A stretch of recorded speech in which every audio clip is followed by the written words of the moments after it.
Wait. Before you run off. This is very important. In this video, you will see a washing machine that may look different from yours. However, don't worry about the look. What to look for is if you have 6 cycle lights in a row under the control knob, like this. If you do, then this repair guide will work for you.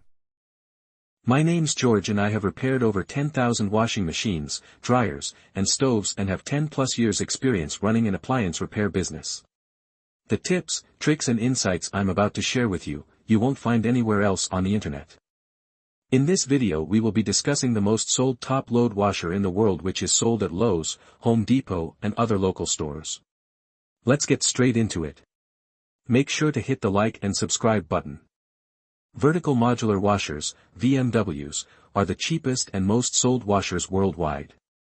They are manufactured by Whirlpool and packaged with different brand names such as Maytag, Roper, Kenmore, Amana, Crosley and many more. VMWs have a secret diagnostic mode that can tell you what's wrong with them. This diagnostic mode makes anyone and everyone an instant washer repair pro. I will show you exactly what to do to get the washer to diagnose itself and tell you the issue. VMWs come in all different shapes, sizes, and brands. They have a life expectancy of 3 to 5 years. All new appliances are only lasting 3 to 5 years. VMWs are the new washing machine prototype. The old-style washer can no longer be bought new. You will find tons of these machines without agitators. They are fading out the agitator, which is the device in the middle that washes the clothes, because it takes up too much room. VMWs are considered disposable, and most repair companies will not work on them. However, they will still charge a service fee. The main parts of a VMW are the lid lock, water pump, suspension rods, shift actuator, and control board. 99% of repairs done on VMWs are on these 5 parts.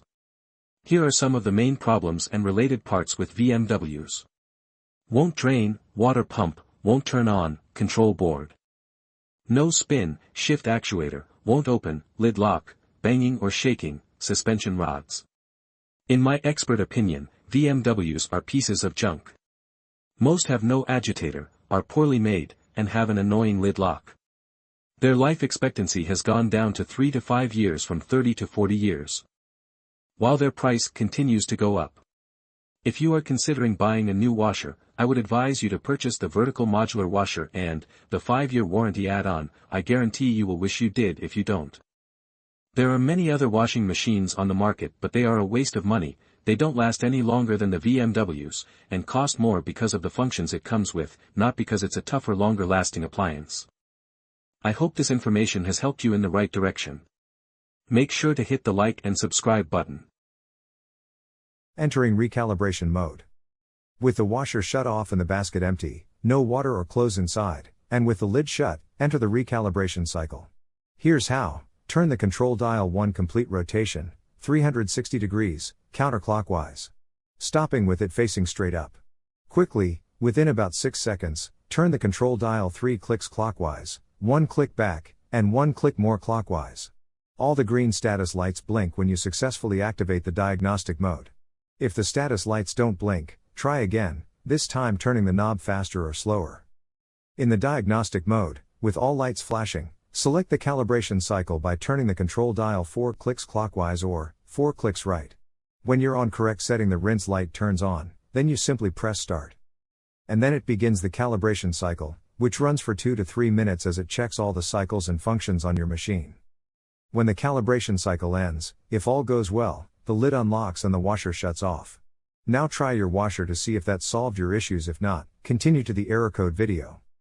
If after 20 tries or more, and your arm feels like it's gonna fall off from trying so much, then odds are you have a bad control board.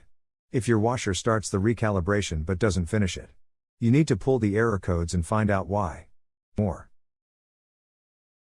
No water or clothes inside, and with the lid shut, enter the recalibration cycle. Here's how. Turn the control dial 1 complete rotation, 360 degrees, counterclockwise. Stopping with it facing straight up. Quickly, within about 6 seconds, turn the control dial 3 clicks clockwise, 1 click back, and 1 click more clockwise. All the green status lights blink when you successfully activate the diagnostic mode. If the status lights don't blink, try again, This time turning the knob faster or slower. Now, we need to retrieve the codes. Follow these steps to display the error code lights. Step 2, turn the control dial 1 click clockwise, then press the start button. Now you are reading the error codes. From here turn the control dial 1 click clockwise to display the first saved error code. Just the sensing light flashes if no error code was recorded. If this is happening to you but there is still an issue, then you will need to watch our other video. The control displays up to 4 error codes. Step 3, read the error codes. Error codes for the BMW washers have 2 parts. The first is the letter F, followed by a number, and the second is the letter E, followed by a number as well. Which lights are illuminated indicate the numbers. The sensing light on indicates the letter F. The sensing light off indicates E. The wash light equals 8. Rinse equals 4. Spin equals 2. And cycle complete 1. For example, for error code F5E3, when the sensing light is on, the rinse and the cycle complete lights are on. Adding all 3 together equals 5. This means the first part of the code is F5. Then, on the other flash of lights, the sensing light is off, but the spin and the cycle complete lights are on. Adding them together makes 3. The second part of the code would be E3. That's one code. The same error code flashes repeatedly, until you turn the dial 1 click clockwise, to show the next error code. Turn the dial again and see if you have any other codes. If there is no more codes, then you're done. To exit diagnostic mode, turn the washer off. Now, you have your error code. Use these images in this video to look up your error codes. Look in your washer repair manual, or just Google top load washer error code and enter the code, and it should come up no problem.